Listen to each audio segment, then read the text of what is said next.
the latest episode of the MGM Plus original show, From, has released. Episode 5, The Light of Day. And oh boy, there's a lot to talk about. This is one of those episodes where a lot of the things the audience knows about individual characters, but the characters themselves don't know about each other, start to come to light. Like Fatima's very healthy and normal diet. Tensions are especially high because Tabitha's back from the real world, so naturally everyone has questions about what she might have done to help them out of this situation. There is a big meeting in town about that exact subject, but I want to be a little bit chronological here. This episode opens with Randall being brought into Colony House after he got slapped into this week's episode all the way back from last week's episode. His face is all messed up, and after already losing Nikki, Marielle is kind of getting pretty stressed out at this point, but she does manage to keep a level head for the most part. Gotta give props where it's due, man. Marielle just got out of withdrawal like 2 weeks ago showtime, so the fact that she's able to keep it together and treat Randall without just losing her mind is pretty fantastic. It's not easy to keep a level head like that, especially in such a stressful environment when getting out of something as serious as withdrawal. And obviously, Sheriff Boyd, being the type of guy he is, comes to check on Randall, make sure he's alright. Randall gets all mad and is like, "You left me there, you suck, I hate you," roll intro credits, moving on. Christy makes it back to the clinic okay, and thank God we didn't lose another one, because my heart can't take much more of this, man. Then we head over to Colony House the next day, and Donna and Victor's dad are having a nice talk, and... There is a closet upstairs where we keep the good stuff. How about we get you fixed up? Wait, is Donna coming on to him? Victor's here, it's time for the father-son moment we've all been waiting for. Aww. But no, seriously, the build-up throughout the episode to Victor and his dad finally meeting up is, amazing. We see both sides of the story, with Victor being really nervous and worrying his dad won't love him anymore since, well, he's not that same little boy anymore. Then on his dad's side of the story, we hear more about how he let himself think his family was dead since it just made it easier to cope with.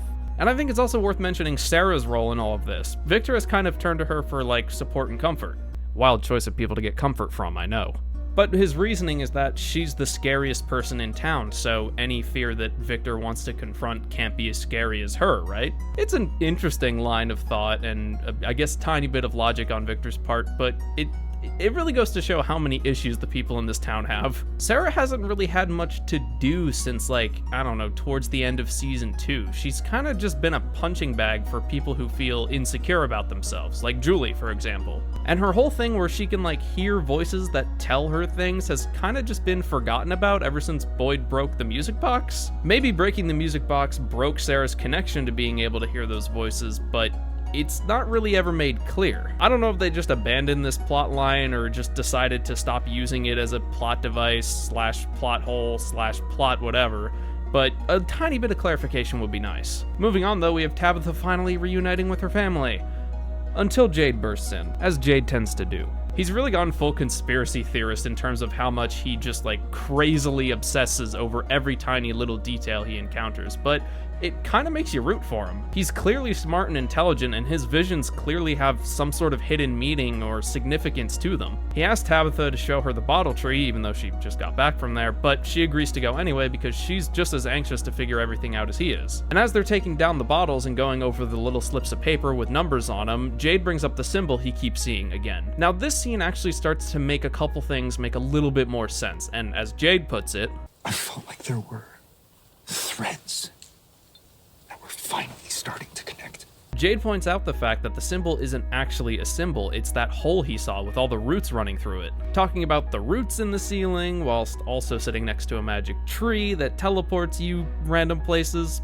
I think you know where I'm going with this. What if all the roots connecting in that hole that formed the symbol are where all the different faraway trees all connect at one central point? What if that's where every single one of the faraway trees sort of connect in some sort of hive mind / teleporter nexus network? Obviously, we don't have too many threads to grasp at the moment, but I'm pretty confident that that's where the show is going with this. But unfortunately, back in town, things aren't really going quite as smooth. Boyd and Kenny are questioning why the creatures didn't kill Randall last night, and Boyd speculates that it's probably because the creatures want them to look at him and be reminded that they aren't safe, even during the day, and that Randall's current fate could be the fate that awaits them all.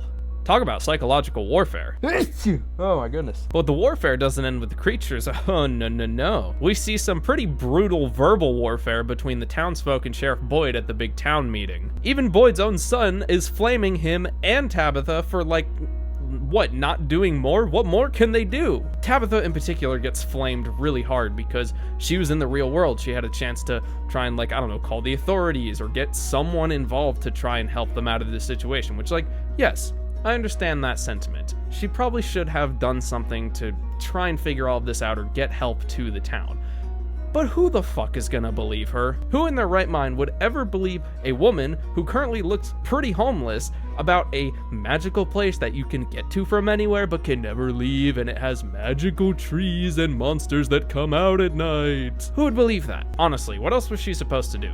She learned some potentially really valuable information from Victor's dad and, you know, the whole story with his wife and yada yada yada, but like, what more could she have done? It's easy to say that you'll do X, Y, Z in a situation when you're not in that situation. But the minute you find yourself in that situation, you probably do anything but X, Y, and Z because you're panicking, you're scared, you're nervous, you're anxious, and you make impulsive human decisions. And that's what I'm saying. Cut her a break. She's only human. And another point I'd like to make is that this is the kind of tension I was hoping to see during the food shortage crisis in episodes 1 and 2. We got, what, 1 or 2 scenes during the food shortage crisis that showed off some, I don't know, character drama and tension and whatnot. This meeting is the kind of tension I was looking for during that crisis. Now, don't misunderstand me here.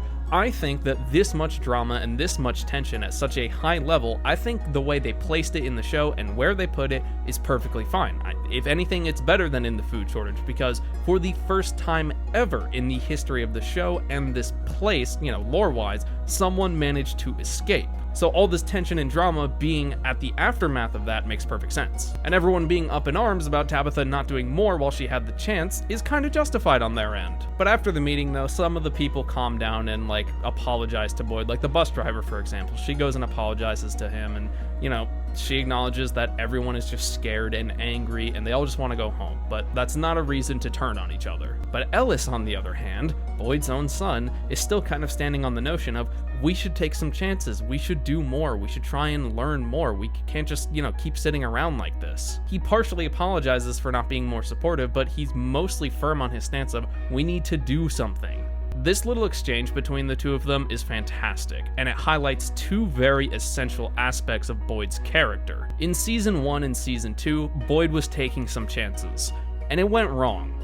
Really wrong. He realized this and understood the gravity of the situation, and he redirected 100% of his focus to keeping people alive above everything else. After Tien Chen died, Boyd was upset, and he wanted to take another chance because of how angry and upset he was. We're all fucking upset. But lucky for him, Donna and the ghost of Father Khatri talked some sense into him, and he didn't go through with his half-baked, half-assed plan. In this scene, Ellis is essentially Boyd from Season 1 and the first half of Season 2, wanting to take chances and take risks for the sake of learning more or finding a way home, where Boyd himself now understands the gravity of what that line of thinking can lead to. This scene, to me, reads as Boyd not only arguing with his son, but also arguing with himself, because we all know that there's still a part of him who wants to take risks and chances to learn more about this place and find a way home. Absolutely brilliant. Definitely my favorite scene in this episode. And then immediately after, poor Ellis finds his wife chewing down on rotten food. And, you know, he's trying to be open and supportive, but he needs her to be honest. And, you know, after a little convincing, she does fess up about it,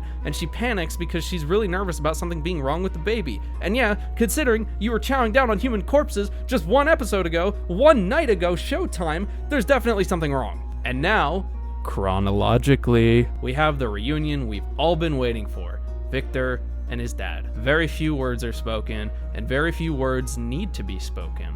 All the hugging and crying and body language does all the work in this scene. To say it once more, the performances and acting in this show are absolutely top tier. And now we've reached the end. And it wouldn't be an episode of From if something didn't go terribly wrong at the very end of the episode.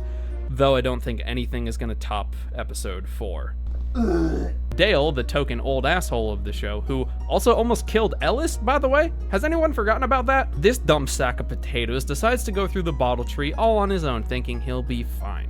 And, if you've been watching since Season 1, you'll know that these faraway trees don't take you to the same place twice. As Victor put it, they're temperamental. So, where does Dale end up? Uh-oh. Okay, yeah, no. I don't think anyone's going through the bottle tree anytime soon.